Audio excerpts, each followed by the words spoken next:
Let's discuss a film about the relentless pursuit of excellence, about the drive to win, no matter the cost. Physical, emotional, mental, or even spiritual.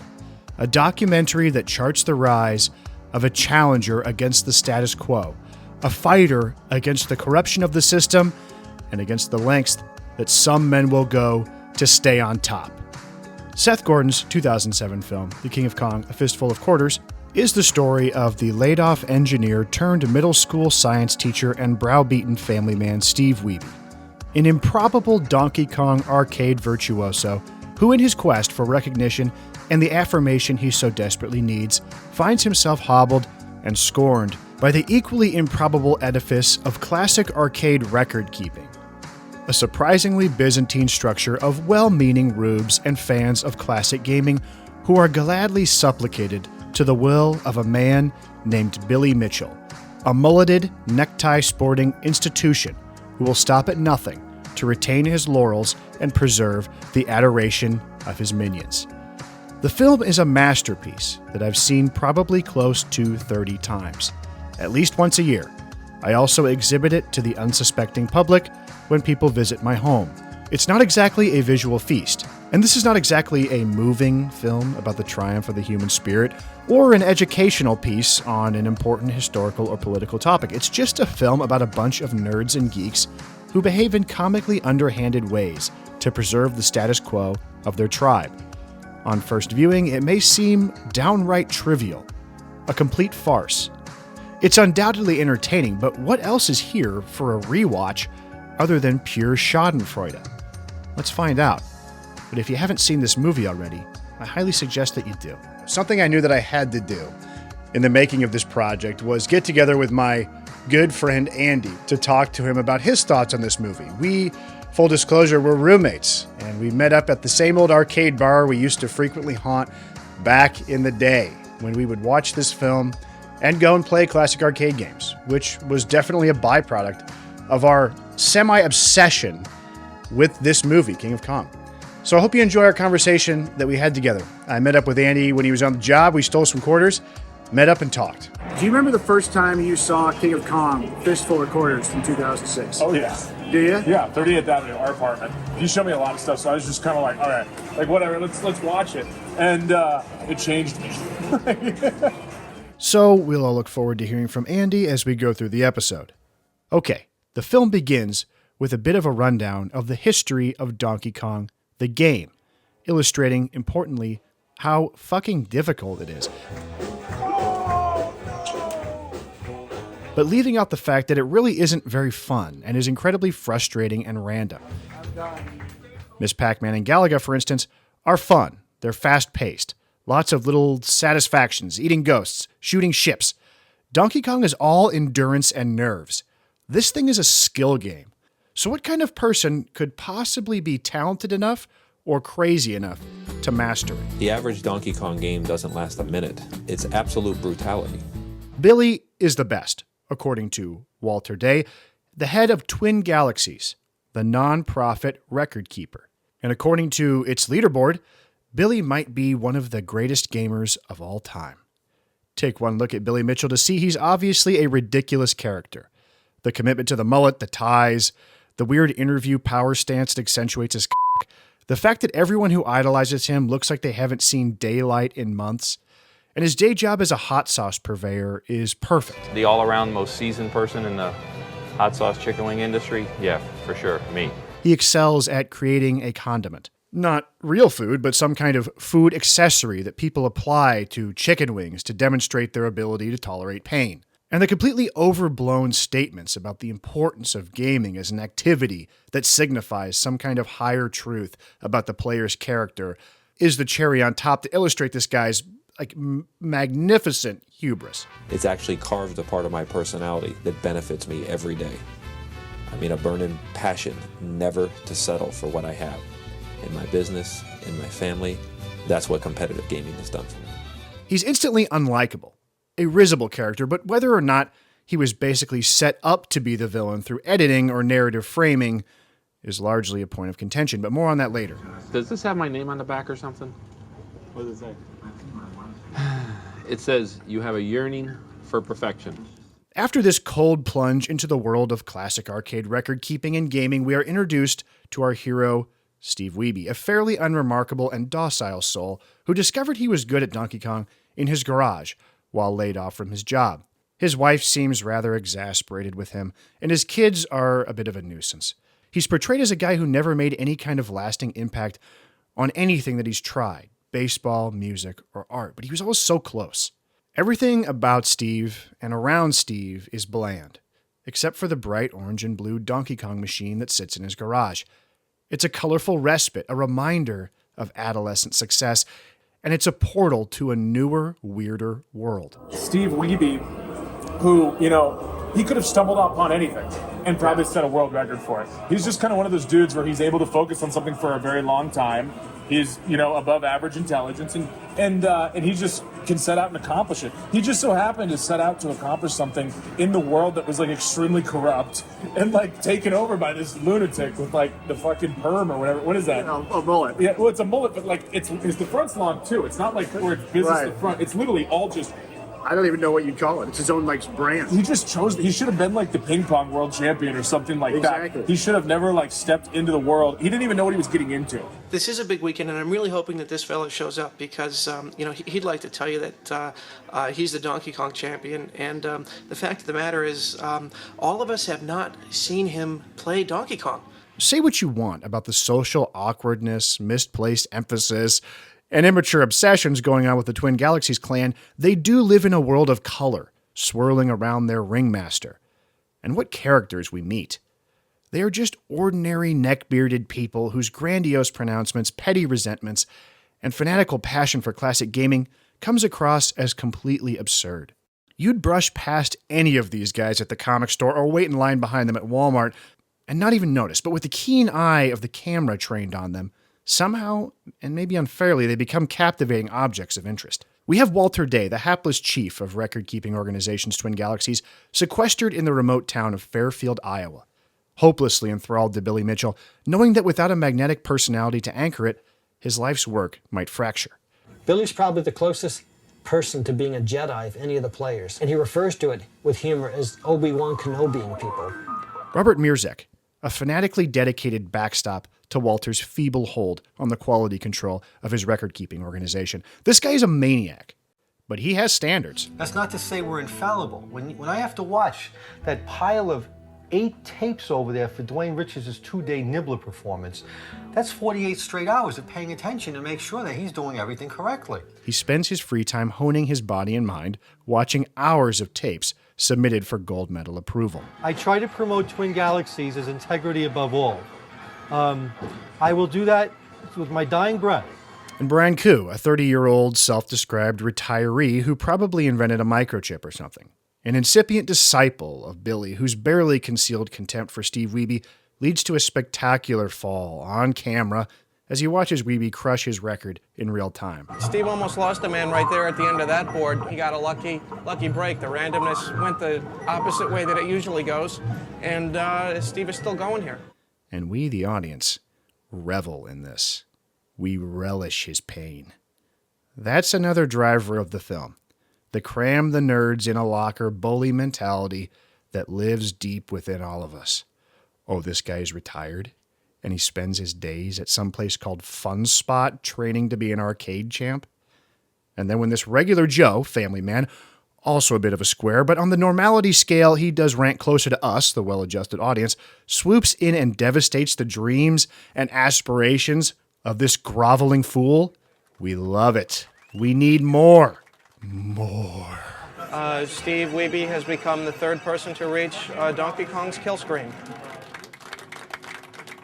One of the best shots in that whole movie is when they're at Brian Koo's cabin, as he calls it, and the pizza arrives, and it shows Walter Day on his knees, walking like a 4-year-old child. You know what I'm talking about? When you're 4 and you've got to walk around on your knees, not where you're on your hands and knees, we're on your knees, bipedal up. just like walking, and for some reason he's walking across the room to get the pizza on his knees like a 5-year-old. And when I remember the first time I saw that, I was like, that was fucking a weird image to see. But honestly, I think it shows their childlike wonder that they still have of like they're with their boys, they're hanging out in mom's basement, even though it's Brian Coos cabin, you know what I mean? And the pizza's here, and Walter Day transforms into like his 8-year-old self of just like, I'm gonna go, like, you know what I mean? That's almost one of my favorite lines of the entire movie too.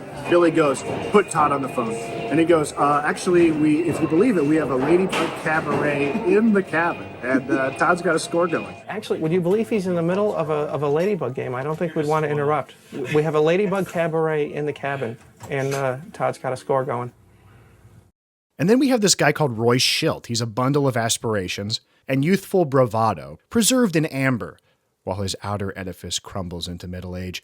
He bankrolls Wiebe in an effort to undermine Billy Mitchell. Everything would have fell right into place, but he forgot about one thing. About me convincing Steve Wiebe not to be a chump, talking him out of chumpatizing himself. I think that Mr. Awesome, I have no reason to believe he's dishonest. And personally, I think that he has a problem playing second fiddle, and that's why it just didn't work out with him in the gang. Yeah. He's not going to follow Billy Mitchell around. He's doing steroids and, like, paying hookers. I mean, those chicks he has in the video where he's like, some pussy bitch boy or something. Like, it's just, like, what is he? But no punk bastard ever got a gnarly piece of poontang by being sensitive and considerate. When asked to explain his animosity towards Mitchell, Roy appeals to the normal complaints. He's crazy, he's an egomaniac, etc. Things we all can agree with. But it's clear that this man, operating under the moniker of Mr. Awesome, a clear attempt at self-aggrandizement, would trade positions with Billy in a heartbeat without amending any of his enemy's worst excesses. Two of my favorite characters in the film are actually the guys who had passed the Voight-Kampff test for normal. Steve's upper middle class but kind of rich neighbor or friend guy is one. He lights up a cig during the interviews, totally unfazed by the idea that he will be in a movie. He gets hammered on Corona bottles and starts speechifying, something I can identify with. He wears kind of gaudy watches and is invested in the video game conflict, not because he cares about video games necessarily, but because he's a benefactor, a den animal, and this guy Steve happens to be coming to him for help, and he enjoys conflict, blood sport. He drops a not-so-subtle hint in between darts that he footed the bill to send Steve to Funspot in New Hampshire to compete for the title. Steve Sanders is the other one, for all intents and purposes. This is a normal man. He's reasonably handsome. He has an IRL family, and what looks to be some kind of job in the legal profession. Much is made in the film and in arcade game lore of this seminal meeting of the greatest gamers that took place in Fairfield, Iowa in 1982 for a Life magazine photo shoot. And out of all the participants, Sanders is about the only guy who could have gotten a date. But here's the kicker. He was a cheater, a liar, a stolen valor agent. He wasn't nearly as good a player as he claimed. But rather than give up, the guy was crippled by so much guilt, he stayed in Fairfield, Iowa. Metaphorically, anyway. I mean, he kept himself strapped to Billy Mitchell. He subjected himself to decades in a kind of purgatory in the orbit of these fools, where he feels the need to constantly atone for something he did at 17. Look, he's got a nice house, a family. Why let a guy like Billy Mitchell keep you ground down and miserable? I've pointed out to Steve that he's the person he is today because he came under the wrath of Bill Mitchell. It's through a guy like Steve Sanders that we can fully appreciate Billy as this Rasputin figure, a Svengali, a magnetic Dr. Mabusa who keeps even the normal and well-adjusted in his thrall. It's like when you hear stories about Heaven's Gate cult and Doe or Charles Manson. He's a very devious person. He works things out to his end very well. But the interesting thing about King of Kong and why it's such a seminal work is because there is nothing grandiose about anything that is happening here. This film isn't about Rasputin, a bedraggled beggar who had the ear of the Tsar of Russia, who arguably shaped the fate of the world. In fact, no, the stakes are low. It's a testament to the microcosm, the kind of mean girl shit with the ringleader that happens in every office, in every classroom, and probably every government bureaucracy every day. Only in the stark relief of something as goofy and specific as classic arcade gaming can we see it happening so clearly. The highlight scene of the film is the moment in which Steve Wiebe, live and in person, defeats Billy Mitchell's long-standing record at Funspot and for one fleeting moment becomes the Donkey Kong World Champion. This triumph is short-lived, however, as Billy has something up his sleeve, a VHS tape of him supposedly cracking the score. Everybody's looking, every camera's on here. We're not going to miss this for anything. This is great stuff. Amazing that it was captured on camera. Otherwise, who would believe it? Who would believe this perverse display? Oh, and look at that. And with the bonus, we have the first million-point game of Donkey Kong. And the score reads 0, 6 zeros all the way across.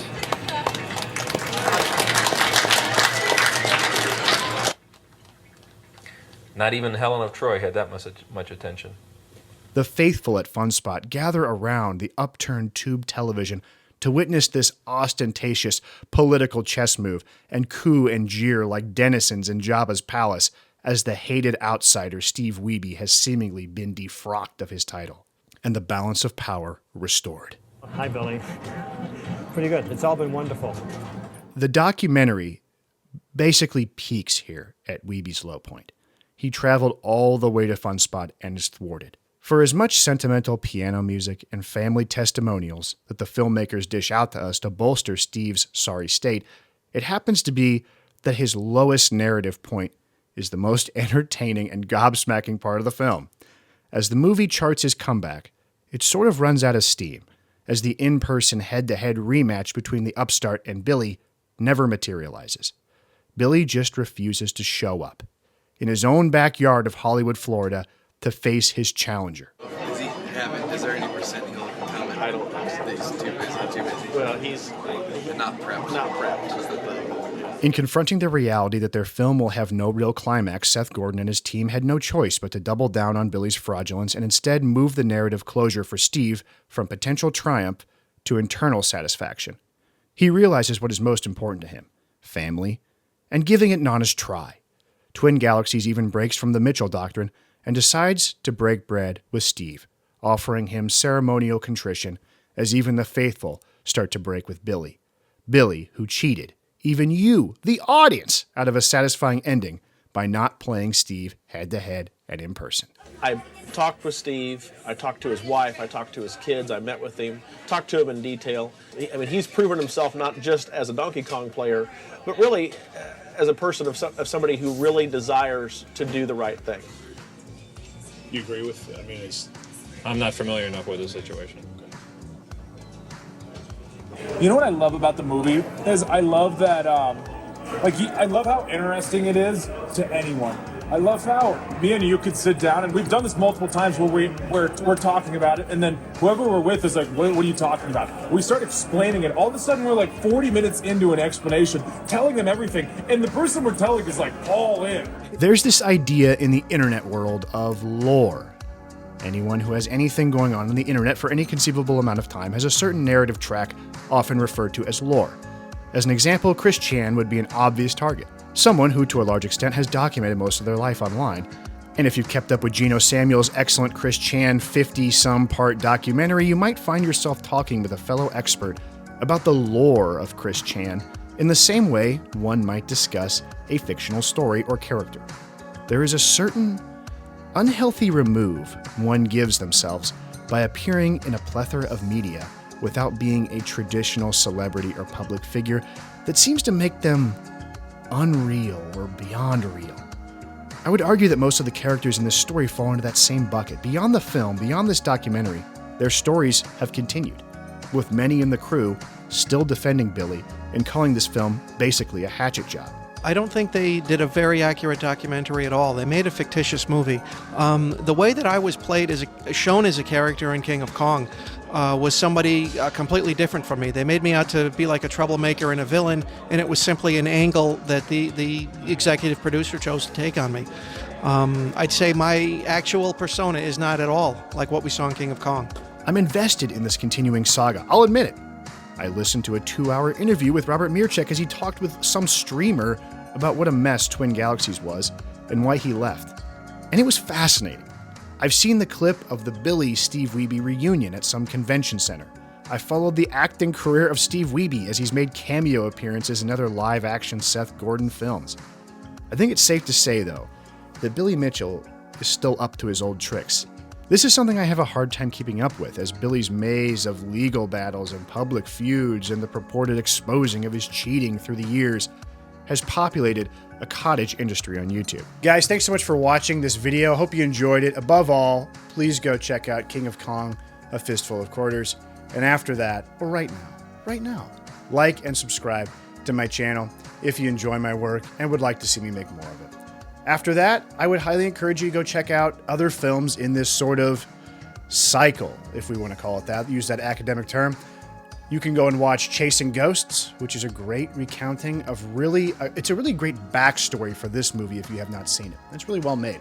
I would also recommend you watch Man vs. Snake, which is also a really heartwarming and fun film that exists within the same milieu.